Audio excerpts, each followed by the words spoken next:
Vamos ahora a ver un método para determinar el flujo de fondos de una forma más rápida y simple. Para eso vamos a usar un ejemplo que vimos en un video anterior, eh, donde había un estado de resultados devengado y un flujo de fondos percibido. La diferencia fundamental estaba en que las ventas del primer año no se cobran, el negocio dura 3 años, las ventas del tercer año recién se cobran en el cuarto año. Hay 40 de inversión, que la contabilidad deprecia como menos 1, menos 1, menos 1 y menos 37, y el free cash flow considera cuando ocurre 40 upfront. En ambos casos tenemos los mismos impuestos. Consideramos que los impuestos se pagan al contado. Y he aquí el principal problema, y es que uno no puede proyectar flujo de fondos en forma directa, mirando las entradas y salidas de dinero nada más, porque los impuestos, que son una salida de dinero, no se calculan en base a caja, sino en base a devengado. Entonces uno tendría que primero proyectar un estado de resultados devengado, calcular un beneficio contable, calcular un impuesto, para después volver a hacer todo el trabajo nuevamente desde un punto de vista de flujos de efectivo, y allí tomar de la contabilidad el impuesto que no podemos calcular de otra forma para ponerlo y terminar de calcular el flujo de fondos. Es como que tenemos que calcular las cosas dos veces. Hay un atajo que nos permite pasar directamente de un estado de resultados proyectado a un flujo de caja. Esto es particularmente útil cuando el estado de resultados, el flujo de fondos del negocio que queremos evaluar es muy complejo y tiene muchas líneas.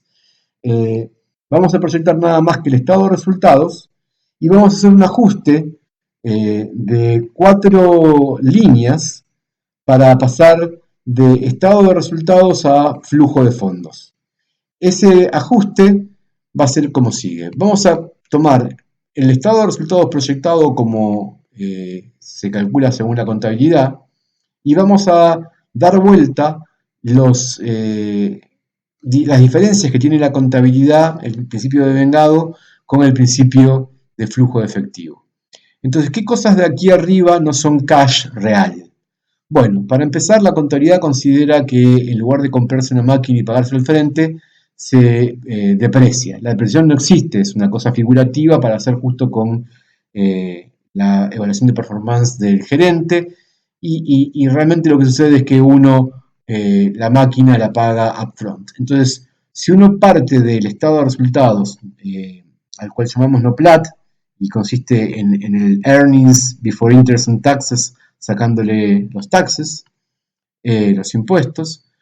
Entonces, partimos de allí. Si restamos para llegar al earnings menos 1 de depreciación, sumamos 1 de depreciación para corregir. Si restamos menos 37 de valor contable de activo vendido el día de la venta de la máquina, pensando en que esto es lo que nos quedaba por depreciar y lo depreciamos todo junto el día de la venta de la máquina, bueno, para pasar a la realidad, les lo sumamos de vuelta al NOPLAT, al earnings, al valor contable, lo que le restamos, que no es real, se lo sumamos nuevamente. ¿Sí? Los menos 40 de inversión que no pusimos, los ponemos. La contabilidad por considerada 0, le vamos a restar 40. El resultado del flujo de fondos va a quedar 40. Entonces, el tratamiento de la inversión, que la contabilidad lo considera a lo largo de 3 años, nosotros lo vamos a revertir, así como restó la contabilidad, lo vamos a sumar y lo vamos a restar todo junto cuando ese pago ocurre, los menos 40.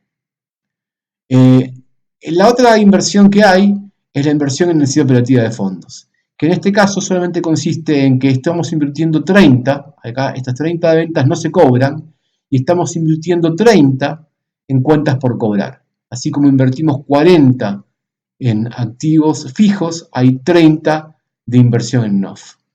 La inversión en cuentas por cobrar la vamos a cobrar y reinvertir cada uno de los siguientes años. Vamos a cobrarle a los alumnos de un año y vamos a venderles al año siguiente. Le vamos a cobrar y le vamos a volver a vender.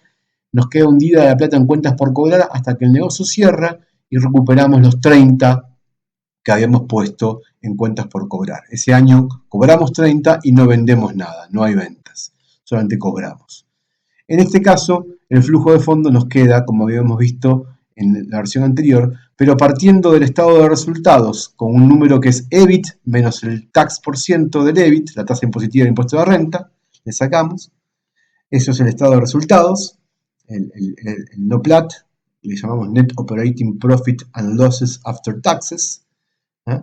Hacemos los ajustes y llegamos al flujo de fondos. Con esta receta, que son 4 ajustes al resultado contable, al NOPLAT, siempre vamos a estar llegando al flujo de fondos. Es una receta que nos simplifica mucho la cuestión porque nos permite pasar por el estado de resultados, calcular el impuesto que es inevitable calcular y luego con solamente 4 ajustes llegar al flujo de fondos. Esos 4 ajustes son sumar la depreciación, sumar el valor contable de los activos vendidos, restar las inversiones en activo fijo y restar las inversiones en NOF.